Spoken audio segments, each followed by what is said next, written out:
Hi friends, എല്ലാവർക്കും മിനീസ് കിച്ചണിലേക്ക് ഒരിക്കൽ കൂടി സ്വാഗതം. ഇന്നൊരു ചിക്കൻ കുറുമയുടെ റെസിപ്പി ആയിട്ടാണ് വന്നിരിക്കുന്നത്. അപ്പത്തിൻ്റെ കൂടെയും കള്ളപ്പത്തിൻ്റെയും കൂടെയൊക്കെ പോകുന്ന ഒരു ചിക്കൻ കുറുമ റെസിപ്പിയാണ്. നിങ്ങളെല്ലാവരും ഒന്ന് ട്രൈ ചെയ്ത് നോക്കണം. അടിപൊളി ടേസ്റ്റാണ്. അപ്പോൾ നമുക്ക് വീഡിയോയിലേക്ക് പോകുന്നതിന് മുന്നേ നമ്മുടെ ചാനൽ ആദ്യമായിട്ടാണ് കാണുന്നതെങ്കിൽ സബ്സ്ക്രൈബ് ചെയ്യുക. തൊട്ടടുത്ത് കാണുന്ന ബെല്ലൈക്കൺ ക്ലിക്ക് ചെയ്യാനും മറക്കരുത്.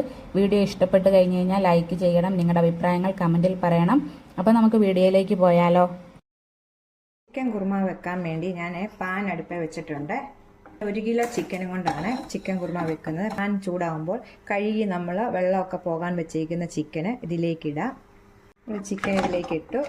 ചിക്കൻ ഇട്ട ശേഷം ഇച്ചിരി മഞ്ഞപ്പൊടിയും കുരുമുളക് പൊടിയും ഇട്ട് നല്ലോണം ഇതിലേക്ക് എല്ലാം ഒന്ന് പിടിച്ച് വരണം. 1 ടീസ്പൂൺ കുരുമുളക് പൊടി ഇട്ടാൽ മതി. ഇനി നമുക്ക് കുരുമുളക് പൊടിയുടെ ആവശ്യമുണ്ട്. ഇതുപോലെ ഉണ്ടാവും കുരുമുളകിൻ്റെ മഞ്ഞളും എല്ലാം ഇതിൽ ചിക്കനെ പിടിച്ചിട്ടുണ്ട്. നമുക്കിതൊന്ന് വാങ്ങി വെച്ചിട്ട് സവോള വഴറ്റാം. വേറൊരു പാത്രത്തിലേക്ക് മാറ്റാം.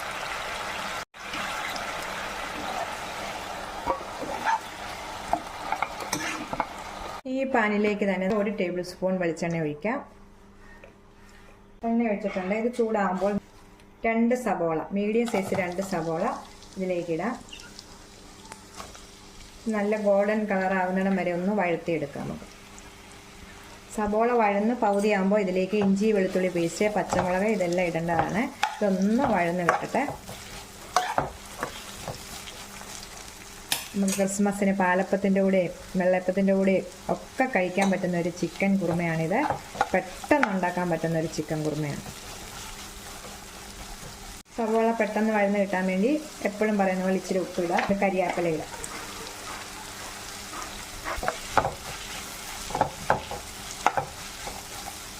ഇതിന് കശുവണ്ടിപ്പരിപ്പ് വേണം. അതുകൊണ്ട് നല്ല അരച്ച് ചേർക്കണം. നല്ല കൊഴുപ്പ് കിട്ടും. ഇല്ലെങ്കിൽ തേങ്ങാപ്പാലാണ്, തേങ്ങാപ്പാലും വേണം. അപ്പം ഞാൻ ഇച്ചിരി കശുവണ്ടിപ്പരിപ്പ് എടുത്ത് ഈ പൊടിയായിട്ടുള്ളതൊക്കെ എടുത്ത് വെള്ളത്തിനകത്ത് ഇട്ടിട്ടുണ്ട്. ഇത് വെള്ളത്തിൽ ഇട്ടാണ്. ഈ വെള്ളത്തോടു കൂടി നമുക്കൊന്ന് അരച്ചുകൊണ്ട് വരാം. അപ്പോൾ സബോള ഇവിടെ കിടന്ന് വഴലിട്ട് ഇതിലേക്ക് 1 ടേബിൾ സ്പൂൺ ഇഞ്ചി വെളുത്തുള്ളി പേസ്റ്റ്, 2 പച്ചമുളക് ഇട്ട് നല്ലോണം ഒന്ന് വഴറ്റിയെടുക്കും.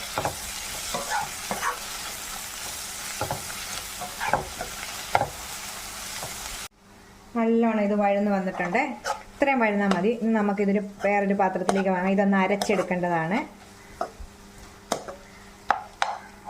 ഇത് ആറിയിട്ടുണ്ട്. 1 ടേബിൾ സ്പൂണ് വെള്ളവും കൂടി ഒഴിച്ച് നമുക്ക് നല്ലോണം ഒന്ന് അരച്ചുകൊണ്ട് വരാം. സവോളയൊക്കെ വഴറ്റിയത് എണ്ണ ചൂടാകുമ്പോൾ 1 പട്ട ഇടാം. വലുത് 2-3 ഗ്രാമ്പൂ ഇടാം. ചെറിയ തീയെ വെക്കണം. 4 ഏലക്ക ഇടാം. നല്ലോണം ഒന്ന് മൂപ്പിച്ചെടുക്കാം. ആയിട്ടുണ്ട്. നമ്മൾ ഏലക്കായും ഗ്രാമ്പും ഒക്കെ ഇട്ടത്. ഇതിലേക്ക് പൊടികളെല്ലാം തീരെ കുറച്ച് വെക്കാം. പൊടികളെല്ലാം ഇടാം. 1/4 ടീസ്പൂൺ മഞ്ഞൾപ്പൊടി ഇടാം. 1 ടേബിൾ സ്പൂൺ മല്ലിപ്പൊടി ഇടാം. ഒന്ന് വഴത്താം. എണ്ണയ്ക്കകത്ത് നല്ലോണം ഒന്ന് മൂപ്പിച്ചെടുക്കാം. ഇതിലേക്ക് കുരുമുളക് പൊടിയും കൂടി ഇടണം. കുരുമുളക് പൊടി 1/2 ടേബിൾ സ്പൂൺ കുരുമുളക് പൊടി ഇടാം. ഇത് നല്ലോണം മൂപ്പിക്കാം. മൂത്ത് വരുമ്പോൾ അതിലേക്ക് നമ്മൾ അരച്ചുകൊണ്ട് വന്നിരിക്കുന്ന മസാല ഒഴിക്കാം. സബോളയൊക്കെ അരച്ചുകൊണ്ട് വന്നിരിക്കുന്ന മസാല ഇതിനകത്തോട്ട് ഒഴിക്കാം. ഈ ജാറ് കഴുകി ഇച്ചിരി വെള്ളം കൂടെ ഒഴിക്കാം. എന്നിട്ട് നല്ലോണം ഒന്ന് ഈ എണ്ണയ്ക്കകത്ത് കിടന്ന് ഈ അരപ്പൊന്ന് നല്ലോണം മൂത്ത ശേഷമാണ് നമ്മൾ 2ാം പാൽ ഒഴിക്കുന്നത്. അരപ്പൊക്കെ നല്ലോണം എണ്ണയ്ക്കകത്ത് കിടന്ന് നല്ലോണം മൂത്തു. നമുക്ക് ഈ 2ാം പാൽ 1 കപ്പുണ്ട്. അത് ഇതിലേക്ക് ഒഴിക്കാം.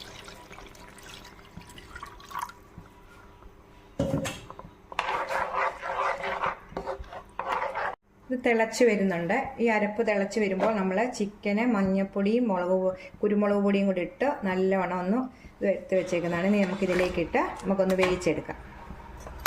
നമ്മൾ ഒന്ന് പകുതി വേവായതാണ്. ഒന്നുകൂടെ ഒന്ന് 2-3 തിളയ്ക്കുമ്പോൾ ചിക്കൻ വേകും. ഇങ്ങനെ നമുക്ക് മൂടി വെച്ചൊന്ന് വേവിച്ചെടുക്കാം. ഈ സമയം ഉപ്പുണ്ടോ നോക്കിയിട്ട് സ്വല്പം ഉപ്പിട്ട് കൊടുക്കണം. 2ാം പാലിനകത്ത് കിടന്ന് വേണം നല്ലോണം ഇതൊന്ന് വറ്റി. അപ്പം നമ്മുടെ കഷ്ണത്തിലേക്ക് ഈ അരപ്പും തേങ്ങാപ്പാലും ഒക്കെ പിടിക്കും. നല്ല ടേസ്റ്റ് ആയിട്ടുള്ളൊരു ചിക്കൻ കുറുമയാണ്. അപ്പോൾ നമുക്ക് മൂടി വെച്ചൊരു 5 മിനിറ്റ് നേരം വേവിച്ചെടുക്കാം. കഷ്ണത്തേക്ക് നമ്മളെ ആ എരിവും സവോളയെല്ലാം അരച്ചതിൻ്റെ എല്ലാ അരപ്പെല്ലാം പിടിച്ച് ഇച്ചിരിയും കൂടെ ഒന്ന് കുറുകി കഴിഞ്ഞിട്ട് വേണം. ഇതിന് കുരുമുളക് പൊടിയാണ് ഏറ്റവും ഇത്. പിന്നെ എരിവ് കൂടുതൽ വേണമെങ്കിൽ പച്ചമുളക് ഞാൻ 3 ഇട്ടായിരുന്നു. കുരുമുളക് പൊടി കുറുമയ്ക്ക് ഏറ്റവും കുരുമുളക് പൊടിയാണ് നല്ലത്. 2 മിനിറ്റും കൂടെ ഒന്ന് ഇരുന്ന് പറ്റട്ടെ. ഇത് പറ്റി വന്നിട്ടുണ്ട്. നമുക്ക് ഇതിലേക്ക് ആ കശുവണ്ടി അരച്ച് ചേർക്കാം. ഇതിലേക്ക്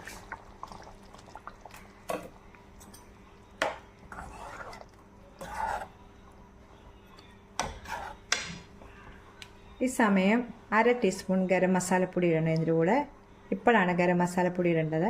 1 ടീസ്പൂണാണ്. ഈ ഗരം മസാലപ്പൊടി ഇല്ലെങ്കിൽ ചിക്കൻ മസാല ആണെങ്കിലും ഇട്ടാൽ മതി. 1 ടീസ്പൂണ്. നല്ലോണം ഒന്ന് ഇതിലോട്ട് ചിക്കനിലോട്ട് നമ്മൾ കശുവണ്ടി അരച്ചതെല്ലാം നല്ലോണം ഒന്ന് വാങ്ങുന്നതിന് ഇച്ചിരി മുമ്പെയാണ് നമ്മൾ 1-ാം പാൽ ഒഴിക്കുക. 1-ാം പാൽ ഒഴിച്ച് കഴിഞ്ഞ് ചെറുതായിട്ട് ചൂടായാൽ മതി, തിളയ്ക്കണ്ട.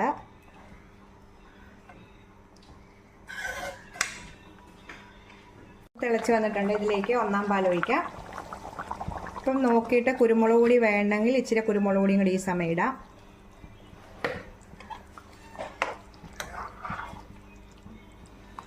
ഇരിക്കുമ്പോഴാണ് ഇത് നല്ലോണം കുറുകി കിട്ടുന്നത്. ഇത് നമ്മൾ ഒന്ന് 1-ാം പാൽ ഒഴിച്ച് തേങ്ങാപ്പാൽ ഒന്ന് കറി ഒന്ന് ചൂടായി ഒരു തിള ഇങ്ങനെ വരുന്ന പൊങ്ങ് വരുന്നില്ല. ആ സമയം നമ്മൾ തീ ഓഫ് ചെയ്യും. തിളയ്ക്കല്ലേ സമയം നമ്മൾ തീ ഓഫ് ചെയ്യും. ഇരിക്കും തോറും നല്ലോണം ഇത് കുറുകും. നമ്മളെ കശുവണ്ടിയൊക്കെ അരച്ചേക്കുന്നു, സബോള അരച്ച് ചേർത്തേക്കുന്നു. തീ ഓഫ് ചെയ്യുക. ഉടനെ തന്നെ മൂടി വെക്കാം. നമുക്കിനി ഇതിനെ ഒന്ന് കടുകൊന്ന് വറുത്തൊഴിക്കണം. നമ്മൾ കുറുമയ്ക്കൊക്കെ ഇച്ചിരി കടുകും കരിയാപ്പിലയെല്ലാം നല്ലോണം മൂപ്പിച്ച് ഒഴിക്കുന്നതാണ് നല്ല ടേസ്റ്റ്. കടുക് വെക്കാൻ വേണ്ടി ഒരു പാത്രം വെച്ചിട്ടുണ്ട്. അതിലേക്ക് 1/2 ടീസ്പൂൺ വെളിച്ചെണ്ണയും 1/2 ടീസ്പൂൺ നെയ്യും കൂടാണ് ഒഴിച്ചത്. നെയ്യും കൂടെ ഒഴിച്ചു നല്ലോണം കടുക് വറുത്താൽ നല്ല ടേസ്റ്റാണ്. നെയ്യ് ഇല്ലെങ്കിലും വെളിച്ചെണ്ണ മതി. അതിനകത്തോട്ട് ഇച്ചിരി കടുക് ഇട്ടു. 2-3 കശുവണ്ടി പരിപ്പ് ഇട്ടു. ഇത് ചെറിയ പാത്രം വരും. ഇതൊക്കെ കടുക് വളർത്താൻ നല്ലതാണ്. കൊച്ചടുപ്പയിൽ ഇത് പറ്റത്ത്. 2-3 കരിയാപ്പില ഇട്ട് നമുക്ക് തീ ഓഫ് ചെയ്യാം. ഉടനെ തന്നെ നമുക്ക് കറിക്കകത്തോടേക്കും. ഈ നെയ്യ് ചേർക്കുമ്പോൾ നല്ല ടേസ്റ്റാണ് കേട്ടോ കറിക്ക്, കുറുമ കറിക്കൊക്കെ. വേണ്ട ഇതിലേക്ക് ഇതിൻ്റെ മെല്ലിലേക്ക് നമുക്ക് ഒഴിക്കാം. ഒഴിച്ച ശേഷം നമുക്ക് ഉടനെ തന്നെ മൂടി വെക്കണം.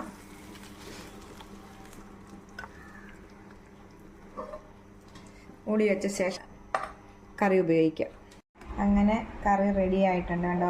നമ്മളെ കടുകെല്ലാം ഉലത്തി കഴിഞ്ഞിട്ട് 1/2 മണിക്കൂർ കഴിയുമ്പോൾ എടുക്കണം. നല്ല കുറുകിയ പോലെ നമുക്ക് കണ്ടോ, കുറുകിയ ചാറോട് കൂടിയാണ് പോയിട്ട് നമ്മുടെ പാലപ്പത്തിനും ചപ്പാത്തിക്കും ബെറോട്ടയ്ക്കും ഒക്കെ പറ്റുന്ന കറിയാണ് ചിക്കൻ കുറുമയൊക്കെ നിങ്ങളൊക്കെ ഇങ്ങനെയാണോ വെക്കുന്നത്?